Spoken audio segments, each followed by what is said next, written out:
So hey guys, this is Aryan Babbar, currently a second year MBBS student at GMC Baramati Pune. तो आज यार हम बात करने वाले हैं कि किस तरह से आप फिजिक्स के अंदर अपना जो मार्क्स है वो बहुत अच्छे से इंप्रूव कर सकते हैं। अब कुछ लोग तो फिजिक्स सुनते ही भाग गए होंगे, तो ऐसा नहीं करना, क्योंकि फिजिक्स भी आपके लिए बहुत ज़रूरी है। कैसे क्या वो मैं आगे आपको समझाने वाला हूँ, लेकिन फिलहाल के लिए जो आपको वीडियो एंड तक देखनी है आपको चीज़ें समझ आने लगेगी और आपका जो मार्क्स है वो एक ड्रास्टिक इंप्रूवमेंट लेगा अगर आप सारी चीज़ें अच्छे से फॉलो करते हैं। तो वीडियो में आगे जाने से पहले ना मैं आप सभी लोगों से एक चीज़ कहना चाहूँगा कि ये जो नाम है फिजिक्स, इसे क्या सिर्फ देख करके डर जाओगे क्या? अपनी लाइफ में चीज़ों को ना ऐसे चैलेंज लेना शुरू करो, स्टार्ट करो चैलेंज लेना कि यार मेरे से क्यों नहीं होगा, मैं तो करके दिखाऊंगा। ऐसा क्या है मेरे में, जब सारी दुनिया को समझ आ रही है तो मेरे को क्यों नहीं समझ आ रही? सारी दुनिया अगर क्वेश्चन सोल्व कर ले जा रही है तो मैं क्यों नहीं कर सकता? अपने आप को चैलेंजिंग फेज में डालो और काम करने बैठो सब्जेक्ट के ऊपर। आपसे चीज़ें जरूर होंगी, सिर्फ देख करके ही चीज़ों से डर कर नहीं भागना है, राइट? तो लेट्स गेट स्टार्टेड। अब देखिए वीडियो में आगे हम सबसे पहले बात करेंगे कि आपका जो टारगेट है, जो हमारा 2025 एग्जाम है नीट का, उसके अंदर आपका जो टारगेट स्कोर है वो कितना होना चाहिए। तो अकॉर्डिंग टू मी, अगर आप एक सेफ स्कोर अगर लेकर के चल रहे हो तो वो मेरे अकॉर्डिंग 680 प्लस आपका होना चाहिए। क्यों ऐसा बोल रहा हूँ? क्योंकि इस साल भी अगर हम देखें तो AIQ की कट ऑफ अप्रोक्स 650 के अराउंड जाएगी। कुछ स्टेट्स में हाँ कम नंबर पे भी आपका जो कॉलेज है वो मिल जाएगा, लेकिन जो सेफ स्कोर है वो कहीं ना कहीं 650 ही माना जाएगा, राइट? तो इसी तरीके से अगर नेक्स्ट ईयर को भी हम इसी तरीके से प्रिटेंड करके चलें तो आपको सेफ स्कोर के अंदर जाने के लिए यहाँ तक पहुँचना ज़रूरी हो जाएगा, राइट? और कुछ लोग बोलेंगे भैया हमने तो अभी तक टारगेट ही नहीं बनाया है। तो जनाब टारगेट बनाना बहुत ज़्यादा ज़रूरी है, क्योंकि आप तो एक ऐसी मिसाइल हो जिसके अंदर स्ट्रेंथ है, पावर है, लेकिन उसको पता ही नहीं है कि कहाँ जा करके फटना है। टारगेट बनाना भी बहुत ज़रूरी है। जब आपके पास टारगेट होगा तो जनाब आपके अंदर जो स्ट्रेंथ है, जो आप मिसाइल हो, जब आपके पास एक फिक्स टारगेट भी होगा कि यहाँ जा करके फटना है, तो उससे एक ऐसी डिस्ट्रक्शन पैदा होगी, लोग देख करके डर जाएंगे कि जनाब ये कैसे हो गया, राइट? तो आपको जो क्या है, अपना जो टारगेट है वो फिक्स करना है, डिसाइड करना है कि मेरे को कहाँ तक पहुँचना है। उसके अकॉर्डिंग सारी चीज़ें प्लान करते हुए अपनी जो तैयारी है वो करनी है और आप जरूर वहाँ तक पहुँच जाओगे। तो ठीक है, अब हम सब्जेक्ट वाइज डिस्कस करते हैं कि कहाँ तक आपको किस तरीके से आपको करना चाहिए पर सब्जेक्ट। अब देखिए हमारे पास 3 सब्जेक्ट है, बायो, केमिस्ट्री एंड फिजिक्स। अब देखिए एक अच्छा बच्चा अगर कोई भी है तो उसको लगभग आपको देखिए 340 प्लस तो मिनिमम टू मिनिमम आपको बायो के अंदर जो है वो स्कोर करना ही पड़ेगा। सेम अगर हम बात करें तो आपको अप्रोक्स 160 प्लस आपको केमिस्ट्री के अंदर भी जाना पड़ेगा। ये तो मैं मिनिमम स्कोर बता रहा हूँ आपको कि इतना तो आपको होना ही चाहिए। आप ये दोनों भी कर लेते हो तब भी आपका मिला करके आप देख लीजिए कितना हो रहा है, आपके पास सिर्फ 500 मार्क्स ही हो रहे हैं। तो आपको पहली बात तो इनके अंदर भी 5-5, 10-10 नंबर अपने इंप्रूव करके चलने पड़ेंगे और तब आपको जाकर के मिनिमम टू मिनिमम एटलीस्ट आपको 160 प्लस मार्क्स आपको जो है वो फिजिक्स के अंदर भी लाने पड़ेंगे। तब जाकर के अगर मान लीजिए आप इन दोनों सब्जेक्ट के अंदर और थोड़े से 10 से 20 मार्क्स कवर कर लेते हो और इधर से आपके 160 आ जाते हैं, तो देखिए आपके जो 680 जो मार्क्स है वो पूरे हो जाएंगे। तो आपको ये चीज़ करनी पड़ेगी, इसीलिए आपको देख फिजिक्स को नेग्लेक्ट नहीं कर सकते हो। इसीलिए मैं सबसे पहले सब्जेक्ट स्ट्रेटजी फिजिक्स के ऊपर लेकर के आया हूँ, क्योंकि बच्चे इसे एंड तक भागते ही रहते हैं। और एक चीज़ और मेरी वीडियो में आगे जाने से पहले सुन लो, अभी तक तुमने 10 स्ट्रेटजीज देख करके बैठे होगे, एक पर भी काम नहीं किया होगा। एक बहुत अच्छी बुक है, जब आगे कभी टाइम मिलेगा तो आप पढ़ना, ईट दैट फ्रॉग। उसमें ये कहा गया है कि थॉट और जो आपकी प्लानिंग है उससे ज़्यादा इंपॉर्टेंट होता है एक्शन लेना। अगर आप एक्शन ही नहीं लोगे तो आप उस काम को कभी कर ही नहीं पाओगे। आपने थॉट ले लिया, आपने अपनी प्लानिंग करनी, लेकिन एक्शन लेना भी ज़रूरी है। 10 स्ट्रेटेजी मत घूमते फिरो।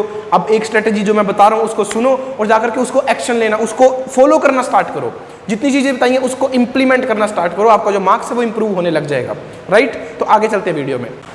तो टारगेट के बाद देखिए जो हमारा पहला पॉइंट आता है वो आता है फियर, जिसके ऊपर मैंने इसी मेन रीज़न से जो मैंने है हमारा जो पहला टॉपिक ही फिजिक्स के ऊपर लिया है। क्योंकि बहुत से बच्चों के अंदर वो ये नहीं कि वो फिजिक्स कर नहीं सकते, ना कि ये है कि उनको फिजिक्स आती नहीं है, ये भी नहीं है कि उनका दिमाग ही कम है कि वो फिजिक्स कभी कर ही नहीं पाएंगे, ऐसा कुछ भी नहीं है।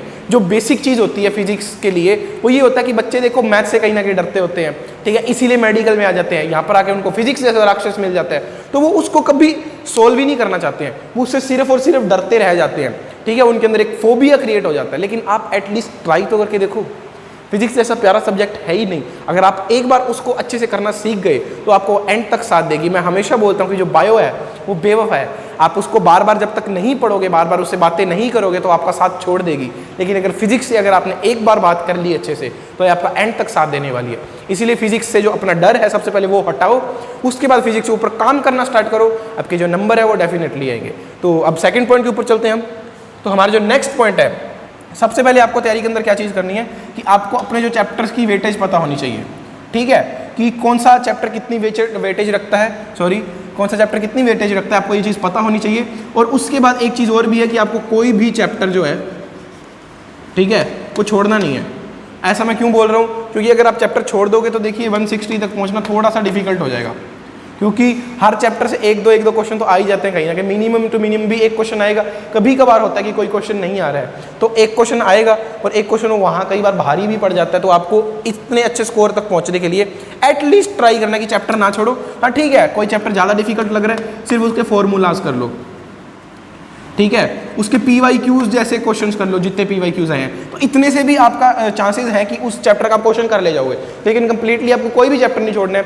अब वेटेज की अगर बात करें तो स्क्रीन के ऊपर आपको 4 ब्लॉक शो हो रहे होंगे, 1 2 3 4। आप इन ब्लॉक को लाइन वाइज पढ़ना स्टार्ट कीजिए। सबसे पहले आपको फर्स्ट ब्लॉक खत्म करना है, उसके बाद सेकंड, फिर थर्ड, फिर फोर्थ। इनको हमने वेटेज वाइज ही अरेंज किया है और इसी सीक्वेंस में आपको इनको पूरा करना है।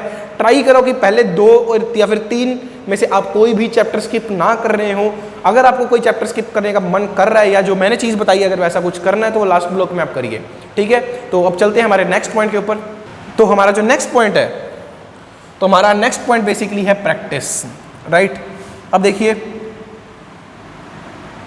P फॉर फिजिक्स,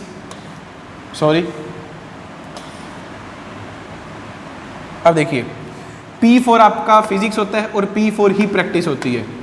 इस चीज़ को ध्यान रखो, प्रैक्टिस के बिना फिजिक्स बिल्कुल ही अधूरी है। प्रैक्टिस फिजिक्स के लिए एक तरह की क्या है, इन्वेस्टमेंट है, ठीक है। अब जितनी अपनी इन्वेस्टमेंट बढ़ाते जाओगे, जितनी अपनी इन्वेस्टमेंट फिजिक्स के अंदर बढ़ाते जाओगे, अपनी इन्वेस्टमेंट फिजिक्स के अंदर बढ़ाते जाओगे, आपको रिटर्न जो है वो उतना ही इंक्रीज होता जाएगा। और आपका रिटर्न क्या है, आपके मार्क्स। तो इस चीज को ध्यान रखो, प्रैक्टिस फिजिक्स के अंदर स्किप नहीं करनी है। क्योंकि होता क्या है कि हमारे साथ जो 2 सब्जेक्ट है बाकी, बायो और जो केमिस्ट्री, हम वो पढ़ के हमारा जो माइंड सेट है वो कहीं ना कहीं वो थोड़ा सा रटने वाली तरफ चला जाता है। अब बच्चे करते हैं क्या है, भाई जो DPP का क्वेश्चन है, 100 मान लो आपको क्वेश्चंस की DPP मिली, आपको कुछ एग्जांपल्स मिल रखे हैं, बच्चे क्या करेंगे, यार सारे रट करके चला जाता हूँ, ऐसे कैसे टेस्ट में आ जाएंगे और लिख करके आ जाऊंगा और नंबर आ जाएंगे। लेकिन ऐसे नंबर आते नहीं हैं। क्यों? क्योंकि आप रट करके कभी फिजिक्स आप कर ही नहीं सकते हो।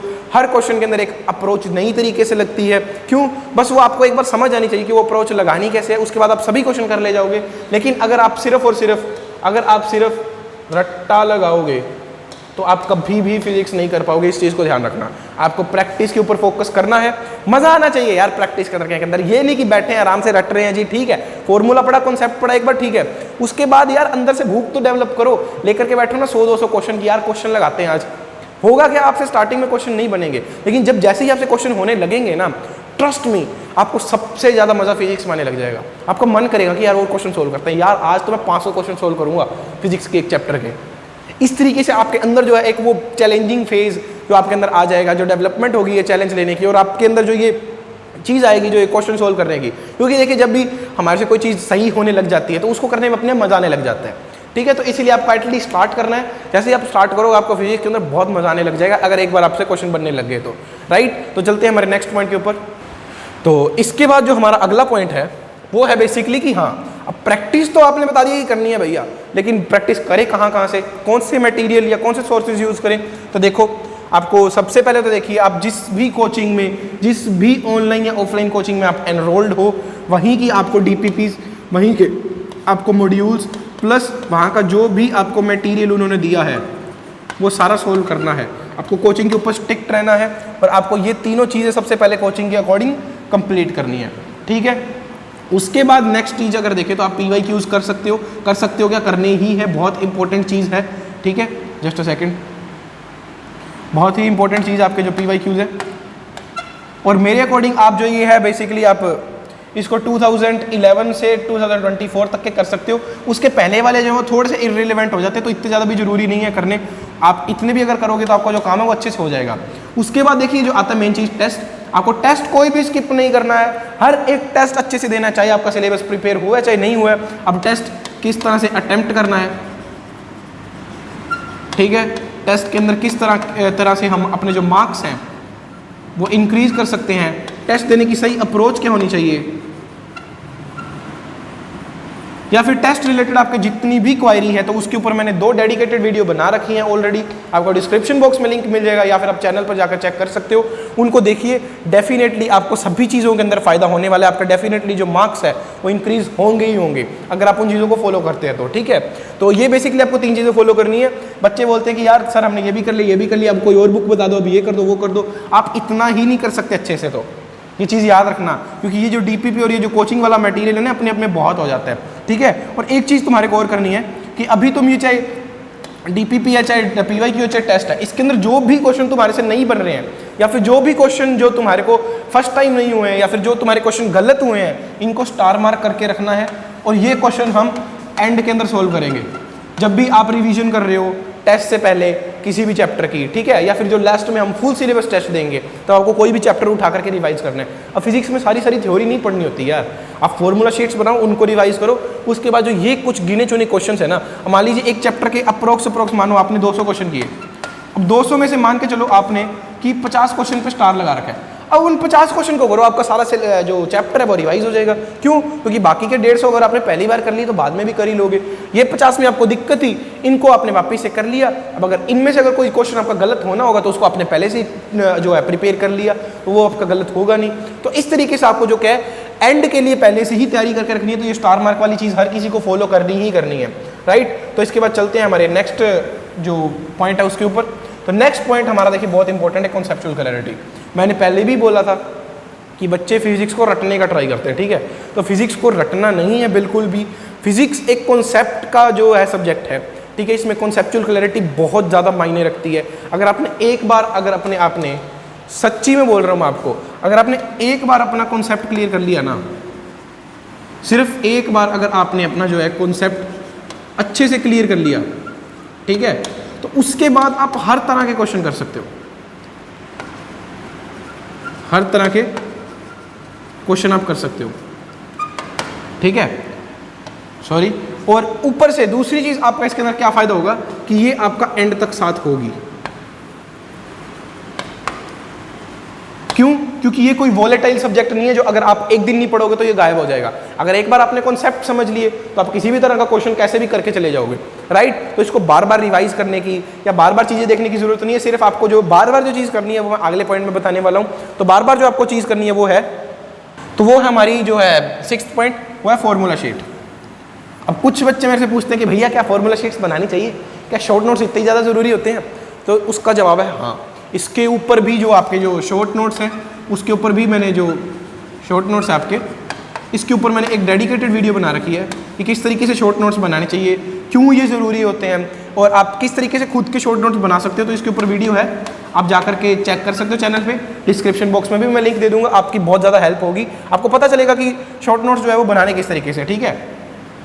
तो आप देखिए, अब तो शॉर्ट नोट्स के बारे में बात कर ली। अब देखिए आपको जो फिजिक्स है इसके अंदर शॉर्ट नोट्स बनाने ही है, कुछ भी हो जाए आपको ये चीज़ स्किप नहीं करनी है, ठीक है। अब वो उससे का मतलब क्यों बनानी है आपको, मैं वो चीज़ समझाता हूँ। सपोज कीजिए आपने कोई भी एक चैप्टर है वो 50 से 70 पेजों में आपने पढ़ रखा है, ठीक है। अब शॉर्ट नोट्स के अंदर क्या है, आप इसको 1 से 2 पेज के अंदर कन्वर्ट करोगे। अब ये 50 से 70 पेज से जब आप 1 से 2 पेज पर जाओगे ना, तो इससे आपका दिमाग बहुत ज़्यादा काम करेगा। क्यों? क्योंकि आपको कुछ चीज़ें ऐड करनी होगी, कुछ चीज़ें छोड़नी पड़ेगी, और इसलिए आपको एटलीस्ट नहीं तो इन नोट्स को ही 2-3 बार पढ़ना पड़ेगा बार बार कि क्या रखूँ क्या नहीं, ठीक है। और प्लस इससे आपकी जो रिवीजन है वो तगड़ी हो जाएगी ऑलरेडी, क्योंकि आपने खुद ने बना रखे हैं, राइट। रिवीजन जो है आपकी वो बहुत इससे ज़्यादा अच्छे से हो जाएगी। क्यों? क्योंकि देखिए कहाँ ये पूरे 50-70 पेज थे और कहाँ आपसे 1-2 पेज में कन्वर्ट कर लिया। जब भी आप खाना खा रहे हो 5 मिनट पेज लेकर के बैठे और सारा रिवाइज कर लोगे तो बहुत ईजी हो जाएगा आपके लिए। जो रिवाइज करना कोई भी सब्जेक्ट, कोई भी चैप्टर बहुत ईजी हो जाएगा और बहुत जल्दी हो जाएगा, टाइम बचता है। बेसिकली बात ये है। तो आप शॉर्ट नोट्स वाली वीडियो चेक कर सकते हो जिससे आपको आइडिया होगा कि शॉर्ट नोट्स कैसे बनाने हैं। और अगर आपको शॉर्ट नोट्स खुद के नहीं बनाने हैं तो भी कोई डरने की बात नहीं है। डिस्क्रिप्शन बॉक्स में आपके लिए एक गिफ्ट रखा गया है प्यारा सा, जाइए उसको डाउनलोड कीजिए, उसको यूज़ कीजिए। मेरे खुद के बनाए हुए नोट्स हैं। मैं फिर भी एक बार बता देता हूँ कि आप किस तरीके से और बना सकते हो इसको फिजिक्स के अंदर, राइट। तो सपोज कीजिए आपने एक A4 साइज शीट ली है, ठीक है। अब आपकी राइटिंग के अकॉर्डिंग डिपेंड करता है। अगर आप थोड़ा छोटा लिखते हो तो आप इस पेज के 3 हिस्से कर सकते हो। वैसे तो 3 पर हो जाता है बड़े लिखने वाले, क्योंकि मैं भी बड़ा लिखता था पर्सनली, मैंने भी 3 हिस्से किए। तो इस तरीके से आपको एक पेज के 3 हिस्से डिवाइड करने हैं। अब सपोज कीजिए आप फर्स्ट टॉपिक लेकर के बैठे, आप मान लो कोई भी एक चैप्टर कर रहे हो रोटेशनल मोशन, तो यहाँ लाइन खींची तो यहाँ रोटेशनल मोशन आपका आ जाएगा, ठीक है, RM लिखा मैंने। उसके बाद देखिए कोई भी आपका जैसे मान लो फर्स्ट टॉपिक है रोटेशनल मोशन के अंदर क्या है, सेंटर ऑफ मास ले लो, ठीक है, सेंटर ऑफ मास किया। अब इसके जो भी फॉर्मूले वो सारे यहाँ लिखो, जो भी कोई एक आधी चीज़ याद रखने वाली वो यहाँ लिखो। उसके बाद आपको क्या करना है, यहाँ पर आपको लाइन बनानी है एक अलग कलर से, ठीक है। तो ये आपका जो पूरा बॉक्स है ये आपका क्या हो जाएगा, CM के लिए डेडिकेट हो जाएगा। उसके बाद देखो आप यहाँ पर नेक्स्ट टॉपिक लिखिए, सेकंड मोमेंट ऑफ इनर्शिया, ठीक है। अब मोमेंट ऑफ इनर्शिया के आप यहाँ पर देखिए सारे फॉर्मूलाज लिखिए इस तरीके से। मान लीजिए यहाँ तक ये खत्म हो गया तो यहाँ फिर अगेन लाइन बनाइए, और ये जो पूरा बॉक्स है ये मोमेंट ऑफ इनर्शिया के लिए हो जाएगा। इस तरीके से आप अपने पूरे हर एक टॉपिक को यहाँ पर कवर कर सकते हो, और आपको मैक्स टू मैक्स 2 पेज ही लगाने हैं। कोई बहुत ही बड़ा चैप्टर है या आप ज़्यादा ही बड़ा लिखते हैं तो मैक्सिमम आप 3 पेज लगा सकते हो, इससे ज़्यादा आपको यूज़ नहीं करना है, राइट। आपको 3 पेज के अंदर ट्राई करना है। वैसे तो 1 से 2 पेज के अंदर ही आपके हो जाएंगे, क्योंकि आपको सिर्फ फॉर्मूला या कुछ मेन लाइन्स लिखनी होती है। वो क्या लिखना आप शॉर्ट नोट्स वाली वीडियो के अंदर देख सकते हो, ठीक है। तो वो आपके 1 से 2 पेज के अंदर हो जाएंगे, या फिर मैक्स टू मैक्स 3 पेज के अंदर करो, और इस तरीके से आप बना सकते हो। मेरे वाले भी आपको साइड में दिखे होंगे अभी, तो उस तरीके से आप आइडिया लेकर के आप बना सकते हो शॉर्ट नोट्स बहुत ईजिली, कोई डिफिकल्टी वाली बात नहीं है। तो अब आगे चलते हैं वीडियो में। तो आगे देखिए लास्ट में मैंने आपके लिए एक प्यारा सा कोट लिख करके रखा है कि physics is a process not an incident. मतलब कुछ बच्चे क्या सोचते हैं कि यार मैं आज ना फिजिक्स करने बैठा, मैंने ना यार 15 क्वेश्चन उठाए, 20 क्वेश्चन उठाए, वो मेरे से ना हुए नहीं, तो यार मेरे को फिजिक्स ना अच्छी नहीं लगी, तो ना यार मैंने ना छोड़ दी यार, ठीक है, मैं बायो और केमिस्ट्री अच्छे से करूँगा और सिलेक्शन ले लूँगा। हो गई नहीं, पहली बात तो, ठीक है। दूसरी चीज़, एक दिन में फिजिक्स नहीं आ गई। आप आज 10 क्वेश्चन करोगे, 15 करोगे, 20 करोगे, नहीं होंगे आपसे। कल करोगे फिर हो सकता है शायद आपसे 5 बने, परसों करोगे 10 बने। तो इस तरीके से आपको धीरे धीरे अगर स्टेप बाय स्टेप चलते जाओगे तो चीज़ें सॉर्ट होने लग जाएगी, लेकिन अगर छोड़ ही दोगे तो कभी होंगी ही नहीं ना। इसीलिए ही बोलते हैं कि जो फिजिक्स है वो एक प्रोसेस है, कोई इंसिडेंट नहीं है। आपको प्रोसेस के अंदर कंप्लीटली जाना पड़ेगा। एक दिन के अंदर फिजिक्स किसी को भी नहीं आ जाती है। तो अगर आप कंप्लीट प्रोसेस से होकर के निकलोगे, जितनी भी चीज़ें मैंने वीडियो के अंदर बताई है सारे अच्छे से फॉलो करोगे, तो आप इस प्रोसेस के अंदर इंडल्ज हो जाओगे, और आपको जो मार्क्स है वो अच्छे से इंप्रूव हो जाएगा फिजिक्स के अंदर। कोई दिक्कत वाली बात नहीं है। तो यही कुछ था आज की वीडियो में। अगर आपको वीडियो अच्छी लगी हो तो प्लीज़ को लाइक करें। हमारे चैनल को अगर अब तक आपने सब्सक्राइब नहीं किया तो प्लीज़ सब्सक्राइब कर दो, अपने दोस्तों के साथ शेयर कर दो। तो इसी के साथ आज की वीडियो में इतना ही। मिलते हैं अगली वीडियो के दौरान, तब तक के लिए see bye, take care, have a nice day, thank you, all the best.